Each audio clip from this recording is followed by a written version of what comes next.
Sam, take over. Hi, my name's Sam. I'm a student as well as a software engineer at HackClub, and that's what I want to talk to you all about today, HackClub, and how we've open sourced our nonprofit.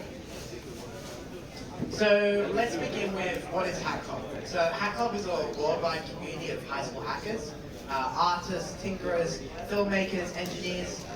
Together we all make things, we organize events, but most importantly we have fun as we do so. So today I want to talk to you about two things. First, how HackClub open sources everything that we possibly can. And secondly, why this allows our projects to serve as role models for other projects by teenagers. So first and foremost, the first thing we open source is obviously our code. Just on screen right now we've got web apps such as Scrapbook, a handheld game console such as Sprig, which you can go play at our booth over there, and a maths game that is about to launch called SignWriter up in the top right corner. So the benefits of open sourcing code have been talked about a lot over the past 3 days, and have also been documented fairly extensively. So it creates a practical learning resource for new programmers. It can serve as inspiration for other folks' creative ideas, amongst many other things.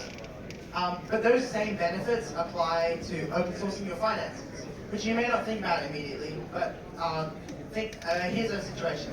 Imagine if you wanted to start up your own nonprofit or an open source project. It might be hard to figure out how much that's going to cost, or if it's even going to cost anything. But imagine a world where you could look at the finances of a group that's already done it, such as HackClub. And that's what we're actually trying to create here. So HackClub actually built our own bank, HackClub Bank, to make this all possible. So it's on screen right now. It's a fiscal sponsor for nonprofits and open source projects.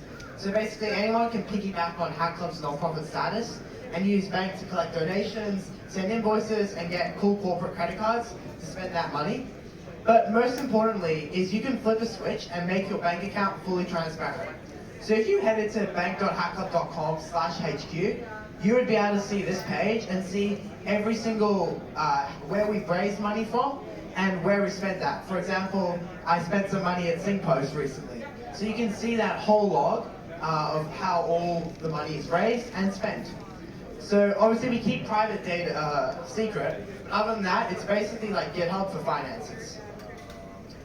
And one of the great applications of Bank is open source and events. So hackathons are a massive part of the HackClub community, but after the pandemic, they unfortunately died off. So to change this, we ran a hackathon in San Francisco last August with the hope of inspiring hack clubbers to run their own. And as part of this, we open sourced everything about the event and the behind the scenes. So here you can see the budget, and it's breaking down how we spent $10,000 solely on food, because San Francisco food is very expensive. So we open source all these parts through a journal and our bank account and everything, and combined, that gave hackathon organizers a go-to reference for organizing their own hackathon, just as how a programmer would browse projects on GitHub to learn how to build their own. So the TLDR of all of that is open source and everything's cool, because think about this, if one hackathon is open source and is able to inspire 10 more hackathons, it would have made 10 times the impact than it would have been if it had just been kept closed source. But that moves me on to the idea of role modeling. So here's my friends and I organizing a 42 hackathon in New Delhi this New Year's. We're all incredibly sleep deprived in this photo, and I'm trying to hide it in a smile, but yes. Here's two after-school hack clubs in Maryland and Singapore. This is actually Peter's hack club, who's over there. He's a hack club leader. And here's Sprig, that handheld game console I was talking about earlier. At the core of hack club is this idea that we can learn from those around us. So the projects I'm talking about are all built in public on the hack club site.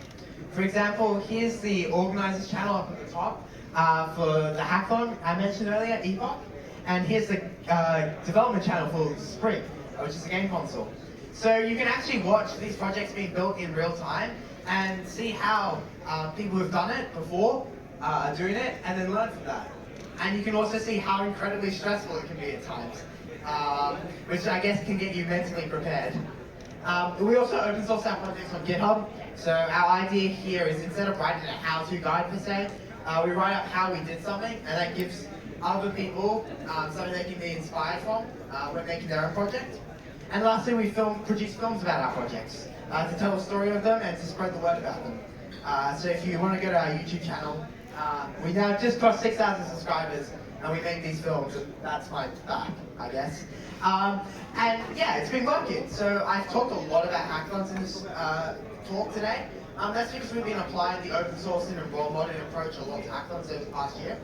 The result of this has been Hack Club is running incredible high school hackathons around the world. We've gone from 6 in-person high school hackathons around the world to 36 this year. So that's really incredible. Up there you've got the one we ran in Singapore.